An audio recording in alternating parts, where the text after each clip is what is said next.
잡지사 편집장 김경희입니다. 제가 오늘 말씀드릴 것은 마리 비그만에 대한 얘기인데요.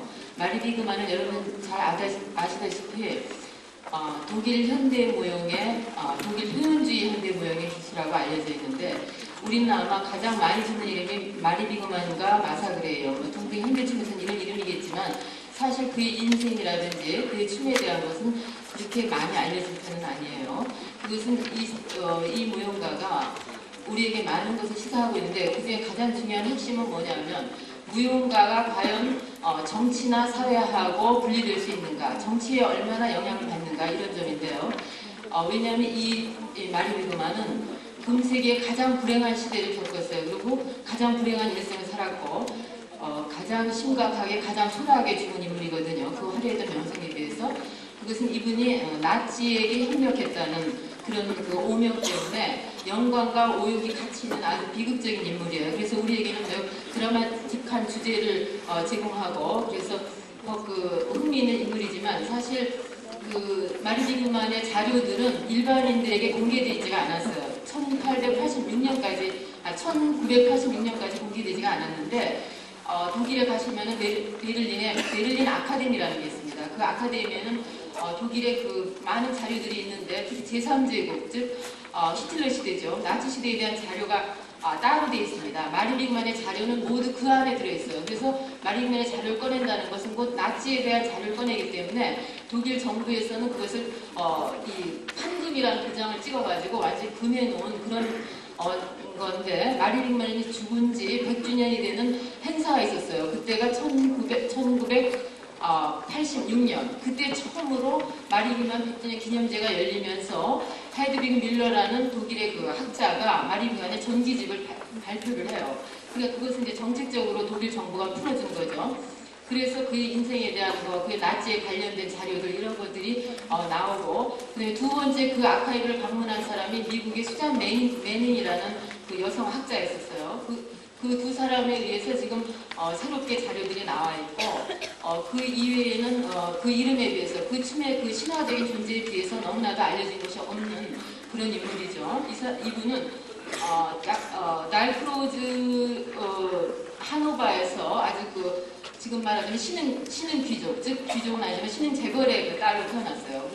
그랬는데 자기가 스스로 무용을 택해 그 날크로즈한테 갔고, 날크로즈 율동과 마이를 배우고, 루돌프 라반에게서 공간 감각을 배웠어요. 그리고 그 수리자가 된 다음에 루돌프 라반의 그 공간 감각의 이론을 춤으로 현실화한, 춤으로 이 가시화한 최초의 인물이죠. 그런 의미에서 이분 천재라고 우리가 부르고 있어요. 자기 독자적인 작품 발표는 1914년 만해의 춤을 했는데, 그것이 오늘 오문자 선생이 공연해서 여러분에게 보여드릴 그 위치 댄스, 영어로 말하면은 그 만해의 춤이 되겠습니다. 이 춤은 3분이 안 되는 아주 짧은 춤이에요. 짧은 춤이지만은 이것이 발표됨으로써 음악이 없는 그 춤이라는 거, 그리고 그 다음에 표현주의, 가면을 쓰는 그 표현주의 춤이 극대화돼서 우리에게 보여주는 아주 역사적인 그 사건이었습니다.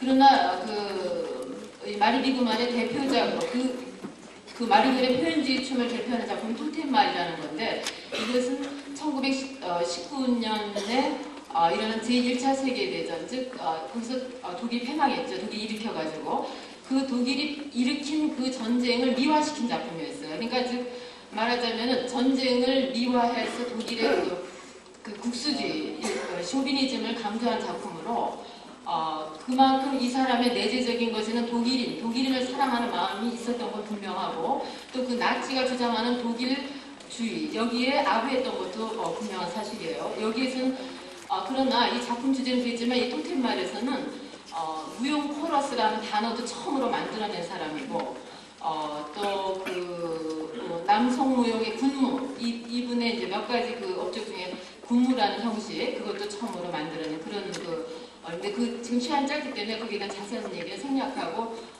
이제 나중에 나오는 페이퍼라든지, 그리고 여러분들이 또 구해서 그 책을, 수잔 매닝의 책을 보면 자세히 잘 알 수 있고요.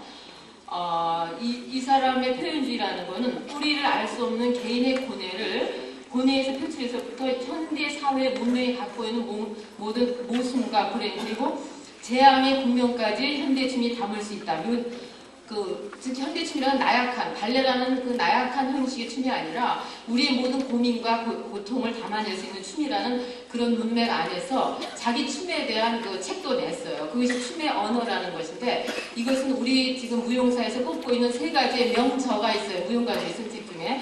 그 하나가 라반의 현대의 무용교육, 그 다음에 도리스 험프리의 현대 무용 입문, 그리고 이 춤의 언어, 이렇게 세 가지가 꼽히는 책입니다.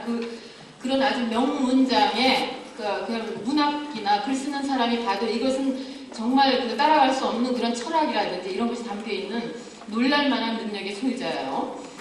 그런데 우리나라는 이 현대춤에서 마리 비그만이 굉장히 중요한 위치를 차지하고 있는데, 그것은 1930년대 당시 마리비그만이 한창 활동을 하고 있을 때 거기 베를린 동경 아사히 신문의 특파원으로 그 구니 마사미, 그 한국인 이름이죠. 그 동경대 제대 출신의 구니 마사미가 거기 특파원으로 가 있었어요. 그래서 거기서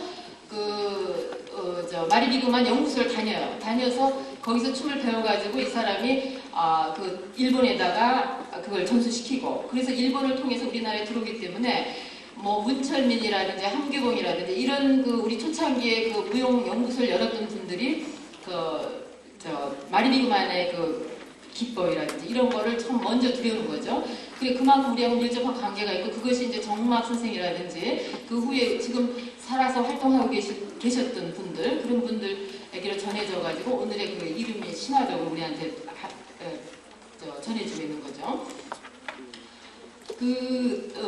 수잔 맨이 쓴 책의 이름이 뭐냐면 엑스타시와 악마예요. 이 사람의 많은 작품에 보면 괴기스럽다든지 그런 부분을까지를 이제 춤으로 표현해서 낸 그런 건데, 슈파는 압슈파는 즉 긴장과 이완이라는 게 중요한 춤의 메소드였죠. 그것은 우리가 번역하면은 미국에서는 이제 마리 비그만 마사 그레이엄이 썼죠. 근데 사실 마사 그레이엄은 루이 홀스트라는 자기의 동반자가 있었어요. 피아니스트는 아마 잘 알고 계실 거예요. 그분이 독일 사람이었는데 독일계 그 사람이 독일에 와서 마리 비그만의 사진들을 가져갔다는 증거가 있어요. 그것을 맥도나라는 사람의 학자의 글에 나오는데, 그 사진을 가져가서 사진을 분석해가지고 그 분석을 해서 동작을 연구한 걸로 나와 있는데, 마사 그레이엄은 생전에 한 번도 마리 비그만한테 영향을 받았다는 그런 말을 한 적이 없거든요. 그래서 두 사람의 관계, 춤에 영향을 주고받은 관계는 아직도 많은 학자들의 연구 대상이 되고 있고요. 그리고 마리 비그만이 가장 출세의 절정기였던 때는 1936년으로 제 기억을 하는데 좀 자세히 글자가 안 보여서 모르겠습니다. 1936년 우리나라 손기정 선수가 나간 베를린 올림픽이 있었죠. 거기에 개막식전을 맡았어요. 안무를. 개막식전을 맡았을 때 그때가 가장 전성기였거든요. 그리고는 이제 이 괴벨스라는 당시의 문화성 장관의 나치즘을 완전히 명문화에서 발견한 유명한 나치 정권의 유명한 사람인데, 그 사람한테 버림을 받아요. 버림을 받아서 그 후로는 고통스러운 일의 생활을 했고 해서 라이프치히에서 2차 대전 종전을 맞고, 그 이후에 이 사람은 완전히 잊혀진 인물이 되거든요. 잊혀진 인물이 되고 죽은 지 10년이 지나면서부터 이 사람의 이름이 살아있다고 그렇게 돼 있고요. 제가 이제 독일을 가서 베를린이랑 베를린 함부르크에 마리 비그만 학회가 있어요. 그래서 거기도 방문을 하고, 마리 비그만 학회의 회장은 마리 비그만의 조카예요. 조카인 마를리스 하이네마이라는 사람이 지금 자기 고모를 생각해서 여자분인데, 그분이 고모의 업적을 여기 세우기 위해서 아주 분투하고 있는 그런 모습을 보여주고 있었고요. 제가 오늘 여기 말씀드린 것은 마리 비그만의 방대한 인생과 너무너무 비극적이고 너무너무 영광스럽고 이랬던 인생을 다 말씀드릴 수는 없고, 일종의 가이드라인으로 여러분들이 지금 어떤 책을 어떻게 해서 보면은 지금 현재 마리 비그만이라는 인물의 그걸 조명할 수 있나, 이것만 간단히 제가 말씀드리는 걸로 끝내겠어요. 그리고 위치 댄스에 대해서 만약에 지금 오문자 선생님 공연하실 부분에서 좀 더 보충 설명을 하면은 스위스를 갔는데 마리 비그만이 이 옷감 상해를 지나다가 거기서 실크의 아름다운 그 실크 천을 봐가지고 의상을 먼저 구했대요. 근데 그 의상에는 이제 금박이랑 은박이랑 이렇게 붙여 있는 그런 거였는데 자기가 어느 날 연습장에서 이제 돌아와서 거울을 딱 보고 쓰는 순간에 너무너무 자기 연습에 시달리고 막 이러고 왔기 때문에 완전히 그 괴물 같은 자기의 모습을 거울에서 봤는데 그때 인간이 가지고 있는 양면성, 즉 인간의 깊이에는 그 악마성이라는 것이 있다는 이런 거에 대한 새삼스러운 자기 생각을 해가지고 이 위치댄스 마녀의 춤이라는 것을 자기의 욕망과 꿈과 그것이 모든 내재해 있는 이 겉으로 드러나는 것과 이 내면에 있는 그런 꿈에 이 추구하는 거 이런 것들을 복합시켜서 자기 작품을 만들었다고 그런 글을 그 춤의 언어라는 그 글에 남겨 있습니다. 그리고 이제 이 마리 비그만이 말하는 테크닉이라는 거는 우리가 말하는 신체 기능의 테크닉이 아니에요. 그거는 안무의 발상을 얘기하는 거거든요. 그만큼 이 마리 비그만은 안무자로서 춤의 정말 혁신자로서 그런 우리가 역사에서 꼭 빼버릴 수 없는 그리고 세계 무용의 흐름에서 도저히 간과시킬 수 없는 그런 중요한 인물이라는 거. 그 인물에 비해서 연구된 것이 없기 때문에 여러분들이 여기서 박사학위 논문 주제라든지 이런 것을 충분히 할 수 있는 그런 정치와 사회, 무용가와 정치 너무너무 관계가 없는 거지만은 그 영향을 받고 있다는 것은 우리가 정말 피할 수 없다는 거 이런 것을 아주 뼛속 깊이 알려주는 그런 슬픈 인물 그런 인물의 현장이었고요. 이분은 지금 SN에 묻혀 있어요. SN은 여러분 잘 알다시피 피나바우시 부포타랑 가깝거든요. 그래서 거기는 피나바우시의 땅인데